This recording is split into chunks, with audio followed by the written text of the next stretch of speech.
प्यारे बच्चों नमस्कार। कैसे हो? आशा करता हूँ कि आप बहुत अच्छे होंगे।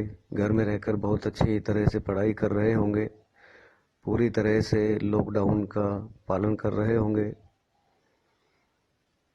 देखिए, ये संकट की घड़ी है और इस संकट की घड़ी में आप घर में रहकर एक तो स्वयं पढ़कर उस संकट को दूर कर सकते हो और दूसरा माता पिता के संकट को भी आप दूर कर सकते हो, क्योंकि सबसे पहले बच्चों की पढ़ाई ज़रूरी है।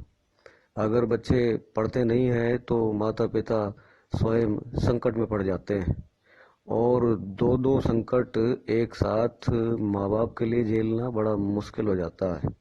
प्यारे बच्चों, लॉकडाउन के चलते आपको घर में रहकर ही पढ़ना पड़ रहा है। ऐसे में अपने माता पिता व टीचर्स की पूरी तरह से बात मानिए, उनके मार्गदर्शन पर चलिए। समय समय पर हम यानी पूरा स्टाफ आपको भाषण के जरिए यानी ऑडियो के जरिए, वीडियो के जरिए आपका मार्गदर्शन करते रहेंगे। पता नहीं लॉकडाउन कितने दिन तक चले, इसलिए ये बात निश्चित तौर पे मान लीजिएगा कि अब कुछ दिन और घर में रहकर ही पढ़ना है। इसलिए आप मन लगाकर पढ़िए, बिल्कुल समय पर पढ़िए, समय नहीं गवाइए। व्यक्तिगत रुचि लेकर पढ़िए। किसी भी सब्जेक्ट को आप बोझ मत समझिए, रुचि के साथ पढ़िए।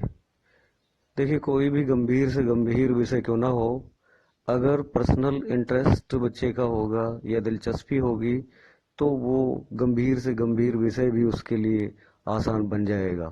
समझने में कोई देर नहीं लगेगी। जब तक आपकी रुचि पढ़ाई में नहीं होगी, अकेले अध्यापक का प्रयास निरर्थक ही होगा। तीसरी जो बात है, समय की पाबंदी। रोजाना का अपना एक टाइम टेबल बनाइए। टाइम टेबल से पढ़ाई में एक व्यवस्था स्थापित होती है। बड़ी उपलब्धि प्राप्त करने में टाइम टेबल का बहुत बड़ा रोल होता है। इसलिए रोज पढ़ो, समय पर पढ़ो, लगातार पढ़ो। और जो सबसे मोटी अहम बात है वो है डाउट को दूर करना। प्यारे बच्चों, डाउट बहुत बड़ी बाधा है पढ़ाई में। जब तक डाउट क्लियर नहीं होता, कॉन्सेप्ट क्लियर कभी नहीं हो सकता है। आगे बढ़ने से पहले डाउट क्लियर कीजिए और जी जानकर हर प्रश्न को बार बार समझने का प्रयत्न कीजिए। धन्यवाद।